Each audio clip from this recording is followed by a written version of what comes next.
காலை உணவாக நம்ம வீட்டில் குட்டி குட்டி பிள்ளைங்க இருக்காங்களா, புரதம் மிக அதிக அளவில் இருக்கணும். நல்ல கண்டிப்பாக ஒரு சுண்டல், ஒரு பாசிப்பருப்பு சுண்டல், ஒரு கொண்டக்கடலை சுண்டல், ஒரு பல தானிய சுண்டல், ஏதாவது ஒரு வகையில் ஒரு சுண்டல் கொடுங்க. காய்கறிகளை நிறைய துண்டாக்கி சாலடாக சாப்பிடக்கூடிய பழக்கத்தை கொண்டு வாங்க. சார் அதெல்லாம் நாங்கள் பழகினதே இல்லை. நான் ஒரு வாரத்துக்கு ஒரு 4 நாள் இட்லி மாவு அரைச்சி வச்சுருப்போம் உள்ள. தினமும் காலையில் எடுத்து தோசை பல வீட்டு பெண்களை கேட்டால் நீங்கள் இவ்வளோ நாள் என்ன சமைச்சிங்கன்னா 4,36,000 தோசை சுட்டிருக்கேன் சார்.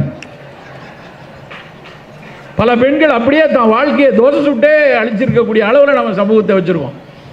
வேண்டாம், இட்லி தோசைங்கிறது வாரத்துக்கு ஒரு நாள் சாப்பிட்டுக்குவோம். மீதி நாட்களில் நல்ல இந்த மாதிரி சுண்டல், சூப்புனா முட்டு ஒரு 30 ml கடையில் ஹோட்டலில் கொதிக்க கொடுக்குறோம், அது வேண்டாம்.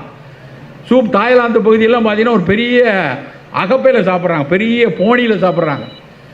வயிறு நிரம்பும், நிறைய காய்கறிகள் போட்டு சாப்பிடலாம், தப்பு இல்லை.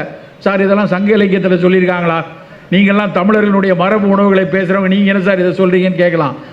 தொன்மைக்கும் மரபுக்கும் ஒரு வேறுபாடு இருக்குது. தொன்மை அப்படியே இருப்பது, அதை போற்றி பாதுகாக்கணும். மரபு என்பது கிளைத்து கொண்டே வருவது, புதிய அறிவியலை உள்வாங்கி இதை நம் தமிழ் சமூகத்துக்கு ஏற்ற மாதிரி மேலே எப்படி கொண்டு வருவதுங்கன்னா மரபு. அப்படிங்கிற அடிப்படையில் உலகமே சொல்லக்கூடியது இந்த மாதிரி புரதச்சத்து உள்ள நிறைய காய்கறிகள் சேர்ந்த காலை உணவு நமக்கு இருக்கணும். புரதம் கம்மியாக இருக்கா, கொஞ்சம் 2 முட்டை சாப்பிட்லாம். முட்டை சாப்பிட மாட்டேனா, சோயா அது சேர்த்துக்கொள்ளுங்க. அப்படியான ஒரு புரத உணவு இருக்கும். நான் இப்படி பல மீட்டிங்கில் சொல்லும்போது, சார் கொஞ்சம் சுண்டல், கொஞ்சம் சூப்பு, கொஞ்சம் சோயா, 2 முட்டை, கொஞ்சம் நிலக்கடலை, கொஞ்சம் பாதாம் இப்படிலாம் சேர்த்துக்கிங்கன்னா, சார் இதெல்லாம் பிஃபோர் ஃபுட்டா ஆஃப்டர் ஃபுட்டா அப்படிமா? ஏன்னா இடையில இட்லி தோசை வடை இல்லைன்னா அது சாப்பிட்ட மாதிரியே இருக்காது. அப்படி இல்லை, இதுதான் உணவு, இப்படித்தான் காலை உணவு இருக்கணும்.